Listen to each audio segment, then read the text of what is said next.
Waalaikumsalam warahmatullahi wabarakatuh.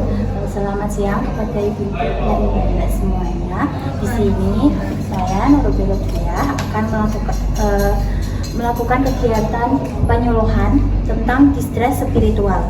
Sebelumnya mbak dan ibu semuanya sudah tahu nggak sih distres spiritual itu? Distres spiritual adalah kondisi yang sulit dijelaskan tetapi dapat berpengaruh besar pada kesejahteraan seseorang. Distres spiritual terjadi ketika kita mengalami ketegangan batin dalam hubungan kita dengan nilai-nilai, keyakinan, dan makna hidup. Penyebab distres sendiri ada berbagai banyak alasan, mulai dari kita merasa kehilangan makna hidup, menghadapi tantangan dalam keyakinan kita, atau mengalami rasa ketidakpuasan dalam perjalanan spiritual kita. Distres spiritual ini bukan tentang keyakinan atau tentang keagamaan, tetapi distres spiritual ini memiliki perasaan umum yang bisa terjadi oleh siapapun, terlepas dari latar belakang spiritual mereka. Tanda-tanda distres spiritual ada 4 poin. Yang pertama ada rasa sedih dan kecewa. Ini terjadi pada rasa kehilangan harapan dalam hidup kita. Yang kedua ada rasa bingung dan kehilangan arah. Ini juga terjadi dalam kehidupan kita sendiri. Yang ketiga ada rasa marah dan frustasi. Ini terjadi pada diri kita dan pada kehidupan kita. Dan yang keempat ada keraguan dan ketakutan. Ini terjadi pada diri kita sendiri akan masa depan. Selanjutnya akan dilanjutkan oleh teman saya. Baik teman-teman, di sini tadi sudah dijelaskan sama perawat Via tentang distres spiritual. Di sini giliran saya untuk menjelaskan. Apakah di sini sudah kenal dengan saya apa belum? Belum. Saya perlu memperkenalkan diri Jadi di sini perkenalkan, nama saya Nia Fatunasana yang akan melanjutkan penyuluhan dari perawat Via tadi. Nah, di sini ada dampak dari distres spiritual. Jadi teman-teman, bapak dan ibu-ibu, nantinya kalau sampean terkena distres spiritual itu dampaknya sangat bahaya sekali Itu yang pertama itu ada dampak apa aja? Yang pertama ada dampak emosional. Emosional ini nanti diri mbak dan ibu-ibu itu bisa cemas, bisa depresi, lalu bisa merasakan kesedihan, hatinya itu bisa sedih. Lalu bisa yang kedua bisa menyerang secara fisik.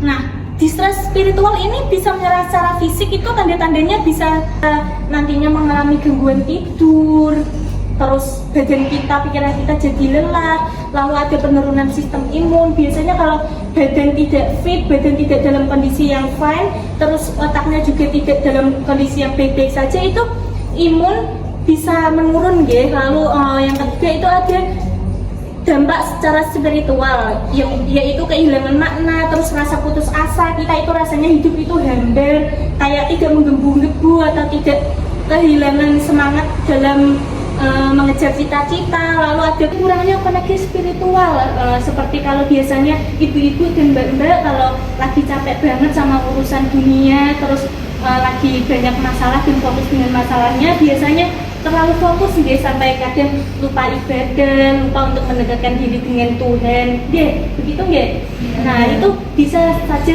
salah satu dampak dari distres spiritual itu tadi. Ketika kita terkena stres spiritual itu, kita kalau tidak bisa mengelola stres itu dengan baik, nanti arahnya cenderung menjadi distres spiritual. Tapi ketika nanti kita bisa mempunyai strategi pengelolaan yang baik dalam mengelola stres spiritual itu tadi, nanti jadinya mengarah kepada eustress. Jadi stres itu ada dua ada eustress dan distres. Kalau yang eustress itu stres yang baik, dan distres itu stres yang mengarah pada yang stres yang buruk. Nah, gimana sih caranya kita strategi penanganan untuk mengelola distres spiritual itu sendiri? Yang pertama itu ada cari dukungan. Kalau mbak-mbak dan ibu-ibu itu sudah merasa di titik terendah dalam hidup, sudah tidak ada semangat dalam melakukan apapun dan tidak semangat untuk mengejar cita-cita, mengejar tujuan hidup, itu bisa untuk mencari dukungan. Entah itu kalau ibu-ibu sudah menikah, terdekatnya coba bicara dengan suami. Kalau mbak-mbak yang belum menikah, itu coba bicara dengan keluarga terdekat dulu. Atau kalau tidak, kalau memang tidak dekat dengan anggota keluarga, bisa bicara dengan temannya, bisa diajak curhat. Lalu untuk strategi kedua untuk mengatasi distress spiritual itu adalah berlatih penerimaan. Ketika biasanya ini kita dalam kondisi titik terendah hidup itu habis mengalami sesuatu misal kehilangan atau habis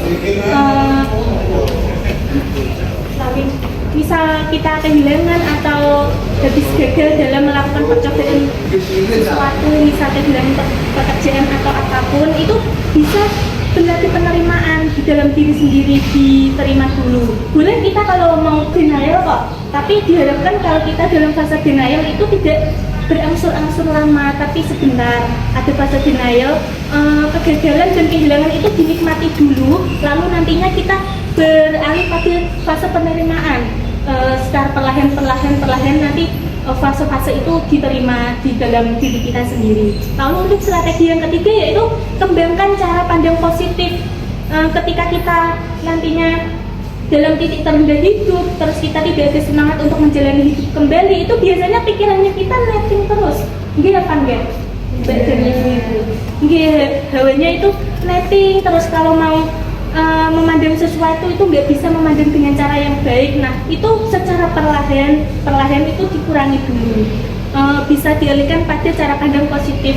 Misal kita habis kegagalan, misal gagal melamar kerja, atau misal mbak ini ada yang gagal nikah, itu bisa dialihkan kepada cara pandang yang positif. Oh, mungkin ini belum rezekiku, atau mungkin ini memang belum jodoh yang terbaik yang dikirimkan dari Tuhan kepadaku, begitu. Cara pandangnya bisa dirubah menjadi positif. Lalu untuk strategi penanganan yang terakhir itu mulailah praktik spiritual. Atau mungkin ibu-ibu dan mbak-mbak di sini yang imannya kurang atau sekedar untuk menjalankan ibadah itu ya hanya ibadah saja, itu bisa dimulai dengan mendekatkan diri lagi kepada Tuhan. Karena kalau kita berpikir logika ya, untuk apa spiritual itu kok kayaknya nggak merubah apa-apa dalam hidup kita. Aku udah sholat, aku udah melakukan ibadah semuanya, tapi hidupku gini-gini aja. Tapi mulai ditanamkan dalam diri. Insya Allah kalau kita mau mendekat kepada Tuhan, Tuhan itu juga mau Pak untuk merubah hidup kita gitu. Lalu itu tadi kan penanganan atau strategi penanggulangan kalau kita belum terkena distress. Nah, ini ketika kita sudah terkena distress itu bagaimana sih caranya kita untuk penanganan distress? Bagaimana sih caranya kita menangani distress spiritual itu agar tidak parah ketika kita sudah terkena distress spiritual itu sendiri? Yang pertama itu fokus pada hal-hal positif. Seperti tadi yang saya ucapkan, jangan berfokus pada hal-hal negatif, tapi fokuslah pada hal-hal positif. Seperti ketika ibu-ibu dan mbak-mbak ini burn out atau ketika lelah dengan hidup, itu jangan pelampiasannya pada hal-hal yang negatif, tapi bisa dilampiaskan kepada hal-hal positif. Misal bisa dilampiaskan kepada hobi. Mbak siapa ya namanya? Mbak Ara. Mbak Ara hobinya apa? Membaca. Nah, Mbak Ara kalau bisa, kalau lagi burn out atau lagi sedih, lagi berada di titik terendah hidup, itu bisa dialihkan dengan membaca begitu. Ini Mbak siapa namanya? Mbak Merina. Mbak Merina hobinya apa biasanya kalau untuk menghilangkan stres? Sama membaca nggih. Ibu-ibu sama mbak-mbak ini hobi nggih membaca nggih berarti dalam kesehariannya. Kalau nantinya misal burnout bisa dialihkan dengan membaca, asal tidak dialihkan kepada hal yang negatif, nantinya akan membawa dampak buruk kepada diri kita sendiri. Lalu untuk penanganan yang kedua itu ada kembangkan kemampuan beradaptasi, yaitu bersikaplah fleksibel dan terbuka terhadap perubahan yang ada. Jadi fase hidup kan nggak terus di atas dan di bawah. Jadi kalau bisa itu kita beradaptasi dengan lingkungan. Kalau misalnya lagi sedih itu jangan lama-lama sedihnya. Kalau bisa itu dialihkan lalu biar kitanya itu bisa fit kembali, bisa dalam keadaan yang normal kembali begitu. Kalau untuk yang penanganan ketiga yaitu perluas jaringan dukungan seperti yang saya katakan tadi ketika sudah mengenali tanda-tanda stres yang dijelaskan oleh Mbak Fia.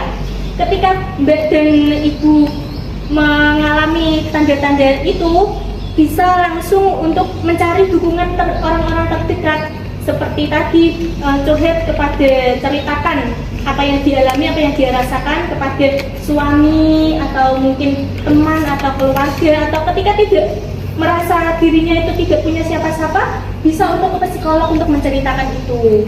Jadi kalau misal menceritakan itu kepada teman, usahakan untuk mencari teman itu yang ibaratnya tidak judgmental. Biasanya kan kita kalau cerita itu kadang malah adu nasib gitu. Loh, kamu itu loh masih nggak seberapa, lebih berat bebanku. Atau kalau misal kita cerita tentang keadaan kita lalu kita dijudge, itu paling kamu kurang ibadah atau kurang dekat dengan Tuhan gitu. Mbak atau ibu-ibu pernah mengalami ketika kita curhat lalu dengan direspon seperti itu? Nah, itu kan kita ketika kita curhat itu sudah bisa mengenali ya jawaban dari orang-orang yang kita curhati itu. Carilah orang-orang yang ketika kita curhati itu mereka tidak judgmental agar kita nanti diberikan pengarahan yang baik. Misal contohnya ketika kita curhat mereka ngomong, oh ini coba dialihkan ke yang positif, coba nanti kalau kamu ada apa-apa cerita ya sama aku. Nah itu bisa termasuk respon dari curhat yang positif. Lalu tetap berlatih spiritual. Ini yang seperti saya katakan, lebih ditingkatkan lagi keimanannya, lalu lebih ditingkatkan lagi kepada Tuhan gitu. Untuk materinya sudah selesai. Tadi juga dijelaskan dengan Mbak Fia secara rinci nggih, mulai dari tanda gejala distress spiritual, lalu dampaknya, lalu gimana caranya kita untuk mengatasi distress spiritual itu sendiri. Apakah di sini Mbak ada yang belum paham atau ada yang ditanyakan? Mbak Arang nggih. Distress spiritual ini bisa terjadi pada orang yang imannya kuat nggak? Nggih. Berarti pertanyaannya dari Mbak Ara, apakah distress spiritual ini bisa mengenai orang-orang yang dengan iman yang kuat gitu ya? Baik, nantinya akan dijawab oleh rekan saya Mbak Fia. Kepadanya dipersilakan. Saya akan menjawab pertanyaan dari Mbak Ara. Distress dapat dialami orang yang imannya kuat atau tidak. Imannya yang kuat gitu ya. Distress itu dapat dialami siapa saja, yang termasuk orang yang imannya kuat, karena faktor eksternal seperti masalah fisik ataupun masalah psikososial yang dapat mengakibatkan tekanan emosional. Itu apakah ada yang ditanyakan lagi? Saya cukupkan pengumumannya ini sampai di sini nggih. Apakah ada pertanyaan lagi dari Mbak dan Ibu-ibu?